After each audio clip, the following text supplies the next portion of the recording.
Welcome one and all to the third episode of Pragyan Talks 1.0. Today, we have with us Mr. Navdeep Suri, who is a distinguished fellow and the director of the Center for New Economic Diplomacy, CNED. He leads existing CNED programs in Morocco, Kigali, and Dhaka. Mr. Suri has had a 36-year-old long career in the Indian Foreign Service, and he has served in India's diplomatic missions in Cairo, Damascus, Dar es Salaam, London, and Washington. He was India's Consul General in Johannesburg, High Commissioner to Australia, and Ambassador to Egypt and the UAE. His contribution to building a strong ties between India and UAE was recognized by the President of UAE when he conferred on Navdeep the country's second highest civilian award, the Order of Zayed II. It is great to have you, sir, and we really look forward to hearing your insights on Indian economy. Our first question is, with the global GDP expected to fall by 3%, largest since the Great Depression, how long lasting is the effect going to be on developing countries like India, who rely greatly on foreign investments? That's really crystal ball gazing at this stage. You see different kinds of estimates coming from different economists. I think there's a growing consensus that we may not see a V-shaped recovery. We are more likely to see perhaps a U-shaped recovery where the bottoming out takes longer. There are some who also say it could be a W-shaped recovery, which means you may have a false rise before going down again. And that really depends on whether there's going to be a second wave of infections in the winter or not. So at this stage, because it's a new virus, not enough is known about its behavior. But what I can tell you is that if you move away to your fundamental question about the investments, there are a lot of other entities who invest. There's a lot of cash around. There's a lot of liquidity with private equity funds, with pension funds, with superannuation funds in Australia, with sovereign funds in the Gulf, and so on.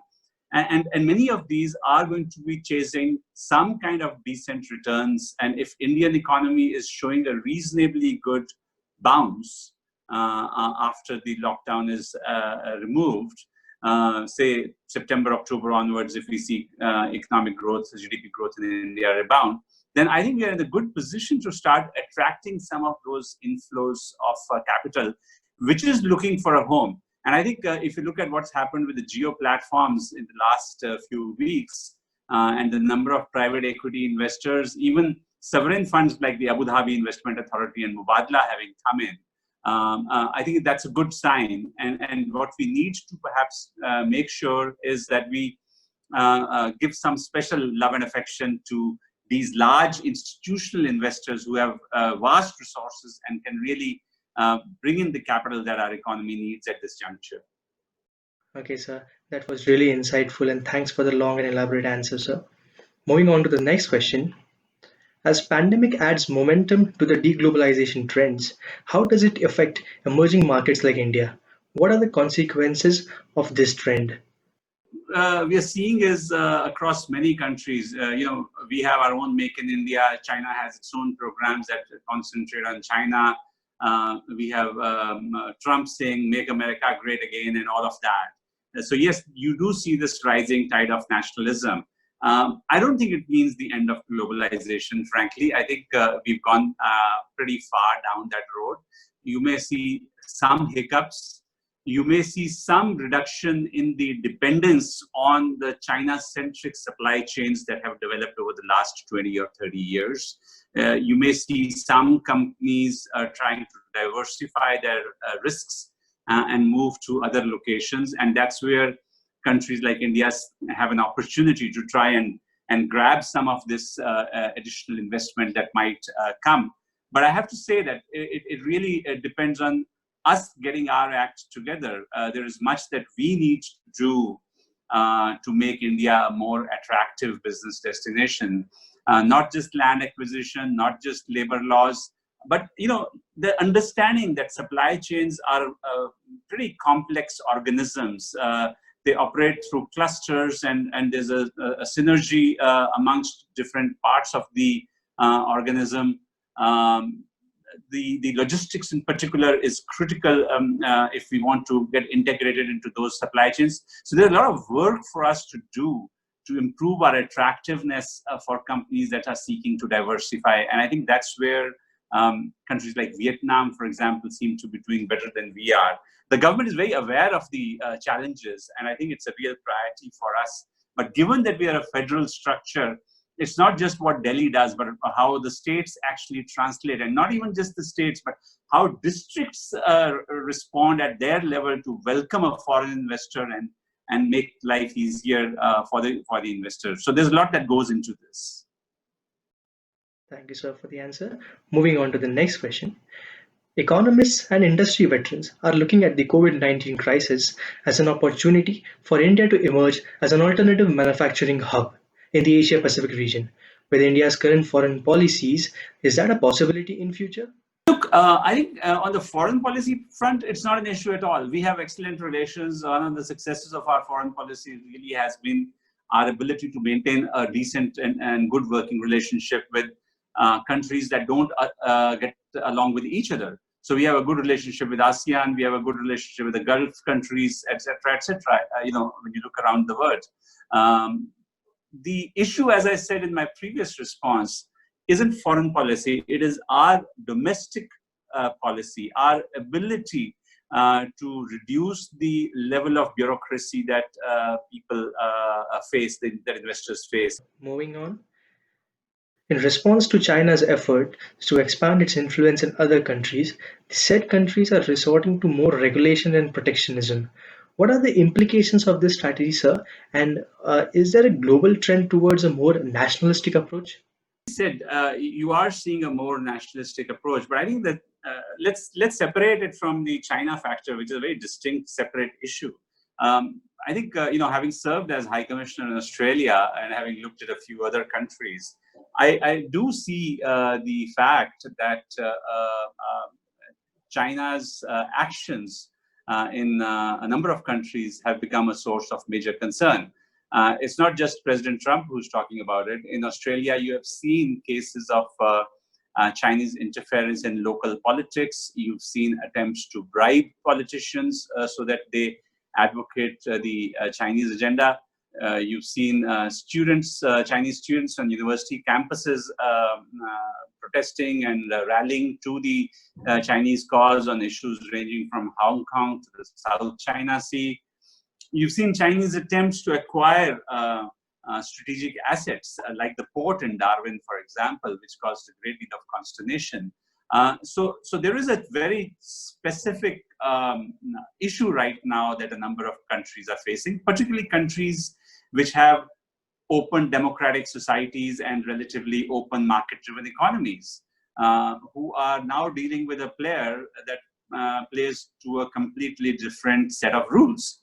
And so what you have to do then is shore up your own defenses to make sure that you are not conned into something because of the nature of the game that the other partner is playing.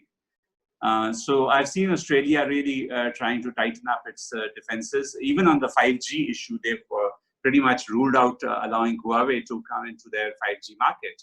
So I think for countries like India, for a number of other countries, there are lessons to be drawn. We have an ongoing debate on 5G. Look at what other countries are doing and see why they are so concerned that you should not open a back door for Chinese state agencies to come in and eavesdrop or to collect intelligence or to gather data that can be abused subsequently. So there are a lot of issues at play here, and it's kind of simplistic to just call it nationalistic. The reality is that there is a new player in town, and that player plays very different set of rules, by very different set of rules. And how do you then engage with that? And that needs putting a different set of systems in place to protect your own countries. And I think we see a number of countries doing it, and we've seen India also take some initial steps in that direction. Moving on.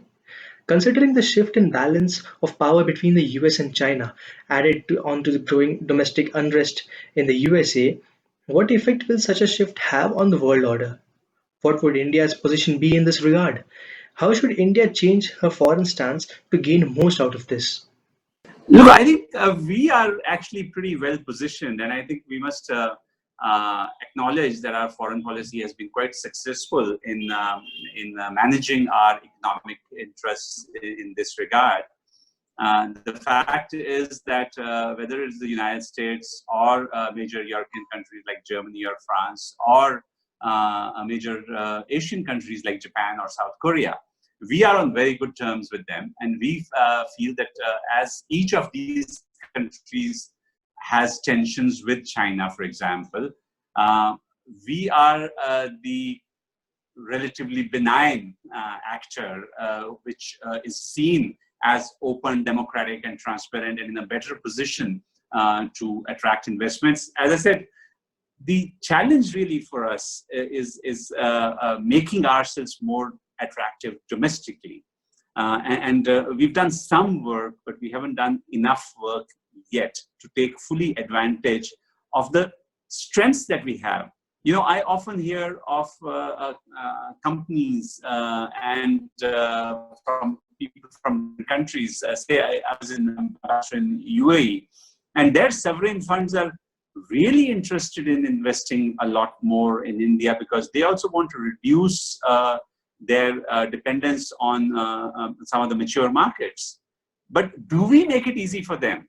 We've just had a situation where the finance minister in her budget speech announced certain provisions that make it easier for the sovereign funds from the Gulf to invest. But on the other hand, the tax authorities have done something completely different. So unless we take this whole of government approach to attracting investment, I fear that as in previous occasions, we may not miss the bus again. The window of opportunity is there for us. We are in a remarkable sweet spot today, and it is ours to screw up, and I hope we don't. That was really insightful, sir.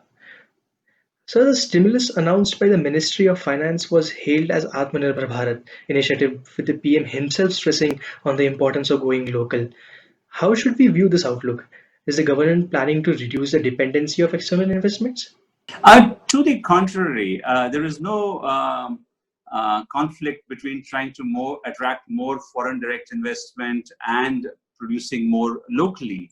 In fact, you need more foreign direct investment, you need more foreign portfolio investment. Our market needs a lot more capital, particularly at a time when our own domestic industry has been shy of investing over the last 3 or 4 years. So we should do everything that we can to attract foreign direct investment and make sure that people who come and invest into our country are made to feel welcome, that they get a level playing field, not the kind of nonsense that we saw in the name of sort of buying local, where somebody in a government canteen said you can't buy Colgate or you can't buy something else. Hey, Colgate may be an American company, but they've invested in India. The product is made in India. And at the end of the day, that is what matters, that it's made in India. It's still creating jobs in India. It's creating value in India. So unless we grow up and take a more mature perspective towards foreign investment, I mean, you will always have some politicians trying to score some brownie point over a particular issue.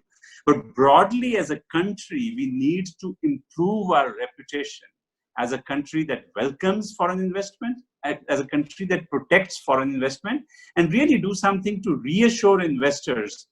You know, let me give you a first-hand example. Investors from the Gulf have put in hundreds of millions of dollars into the renewable energy sector in Andhra Pradesh. But you have a change in government, a new government comes, and it wants to reopen all the contracts. Now, many of these have 20-year terms under the power purchase agreements. Why would somebody come and invest in India if there is that sense of insecurity that tomorrow a new government will come and change the rules of the game? So I think we really need to think through, and you as young people, I think have a particular responsibility going forward to realize the implications. We shouldn't keep getting smarter with hindsight. A contract signed by a government has a certain sanctity. Anytime a state government or a central government reneges on that contract, it sends shock waves through the international financial system. It undermines the entire credibility of our efforts. And we, as ambassadors of India who serve overseas, as people who work hard to attract foreign direct investment, I can't tell you how frustrated we can feel when we have these episodes where we wooed a particular investor, that investor has invested in a particular area, and suddenly, because you have elections, you have a change in government, the new government says, I no longer accept what the previous government signed because of whatever reasons.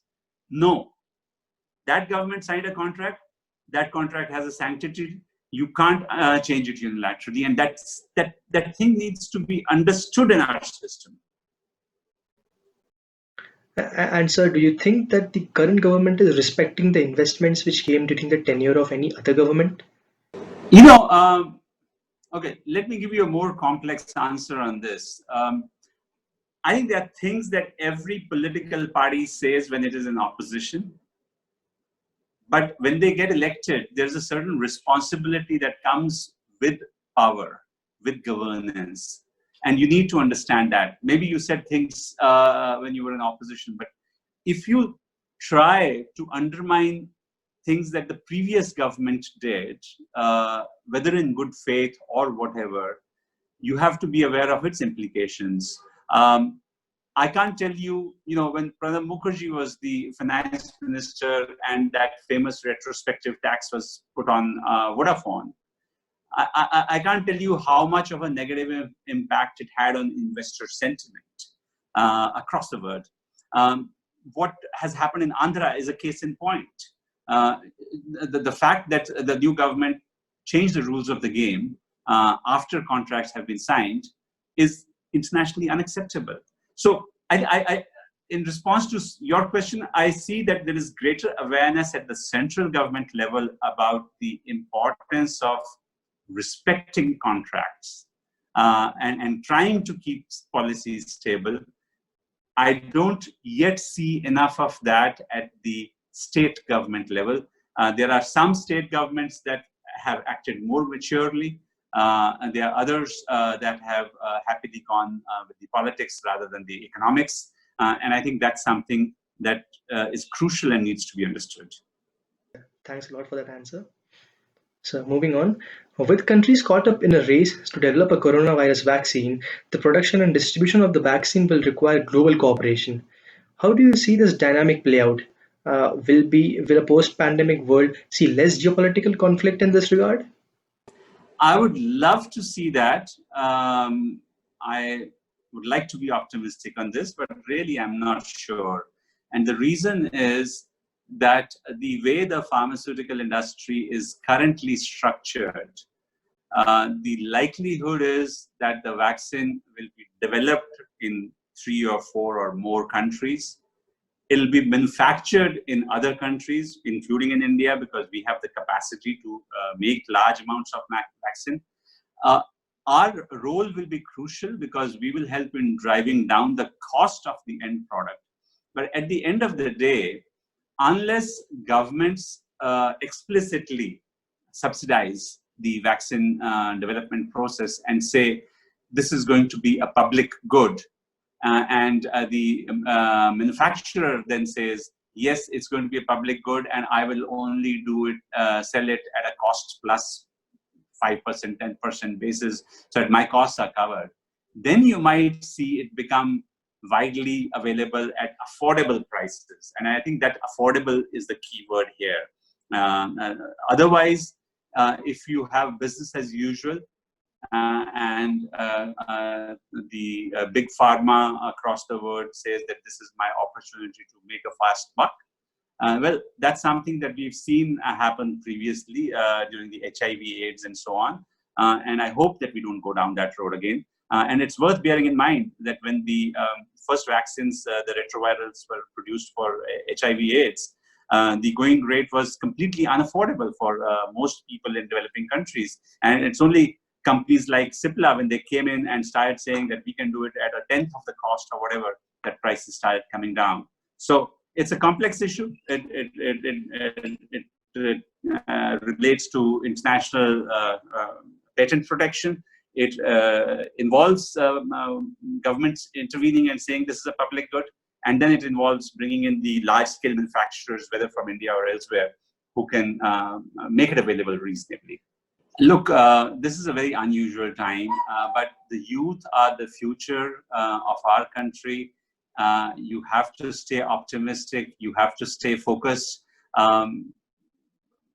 Just as the coronavirus has brought the gloom, it has also created new avenues. It has created new opportunities. The fact that today we can have conversations like this with the technology that's available to us. I have personally a lot more hope in your generation than I have in mine. I think you guys are much more attuned to the greater good. You are much more attuned to the requirements of a cleaner environment and of social responsibilities. So please keep that hope alive, and do your bit to not only excel in whichever line you're choosing, but also remembering that contribution to society that all of us can make in some way or the other.